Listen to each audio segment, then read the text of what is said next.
And let's tackle this question here that's pretty unique. It's a pretty tough one. So here we go. The first thing I'm going to do, regardless how tough it is, I don't care. We're going to read the question sentence. And it says, if the company has this many employees, how many more work in the office than remotely? Okay, so let's go ahead and understand the premise. The question sentence gives me 450 employees. So I'm going to count that as a total. Again, 450, that is a total. Now, that's the easy part because that's just given to us. I don't think we have any trouble with that. But what more people have trouble with is this other part, and that's what the question is asking us to find. And it says, how many more work in the office than remotely?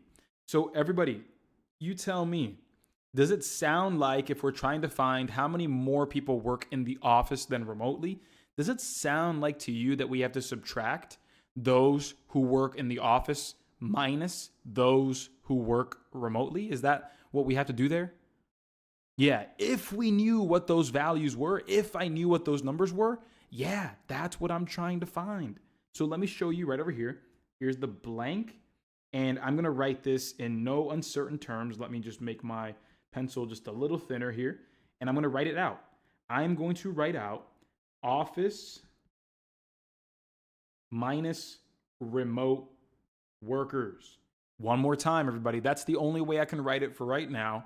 But one more time, can you confirm that what belongs in here is whatever office minus remote workers is? Can we confirm that one more time before we move forward?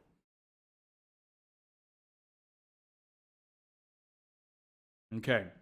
Now let's go ahead and see how we can get here. This is the really interesting part. This is what gets me excited as a teacher because a lot of light bulb moments are coming up here.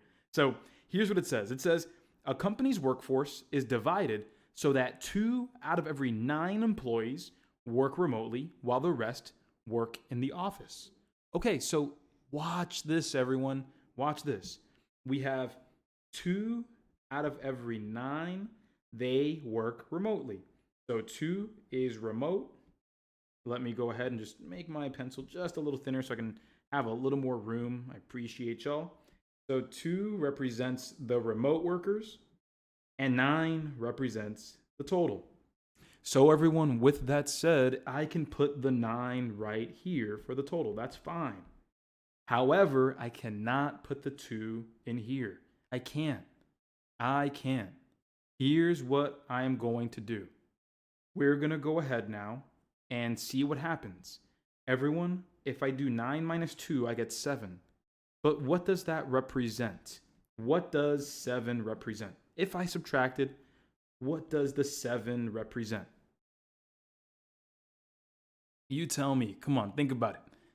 If 2 is the remote workers, so the people that work at home, and 9 is the total, that leftover 7, yeah, that's the people that work in the office. Exactly.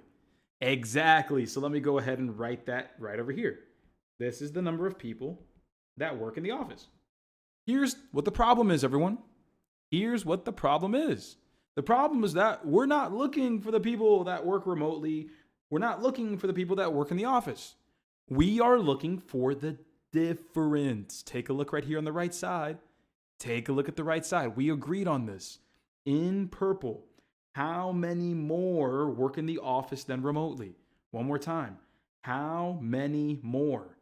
So we need to take the difference between the office and remote. Everyone, when you take a look at the office and remote, what is 7 minus 2? What is that going to be? That's 5. That's the difference. If 7 people go to the office and 2 people work from home, the difference, there are 5 more folks that go to the office than work from home. That is what we needed. That is exactly what we needed. Office minus remote. That's exactly what we needed. And now we're good to go. That 5 is in the right place. And look at how this is going to give us the proper, correct answer. And even if you didn't do this, even if you use 7, I can show you what you can do to fix it right up. So here we are. We'll go ahead and compare total over the difference. The total is 450. The difference, I'll just say, is X. Then we have 9 for the total, and then 5 for the difference. Now from here, we can cross multiply and divide, or we can compare the same thing in the same way. Either way, we'll be fine, because here we can go ahead and do 9 to 450, that's times 50. 5 times 50 is 250. Nice and easy, all done. Or we can just cross multiply. 9x, 450 times 5. Let's figure out that real quick. 0 times 5. 5 times 5 is 25. 4 times 5 is 20 with the extra 2. So we have 2250. And then from there, we divide both sides by 9. And we are done. So here, boom, we're good. 9 going into 2250. 9 goes into 22 twice. Minus 18 to get 4 left over. Drop the 5. 9 goes into 45 5 times. And then we just finish things up because we just dropped the 0. And there we go. So there we go. There are 250 more workers in the office than those who work from home. If you would have plugged in the 7, let me help you out. If you would have plugged in the 7 into the proportion, that would have given you 350. If you would have plugged in 2 to the proportion, you would have gotten 100. Everyone tell me now, what is the difference between 350 and 100? If 350 people go to the office and 100 people work from home, exactly it. That's 250 employees more than working from home. So there we go. The correct answer here is B, 250. And I hope that you learned that, again, proportion questions are not about mashing every number you see together. It's about step by step making the proper proportion, the proper relationship, and then the calculation comes into play.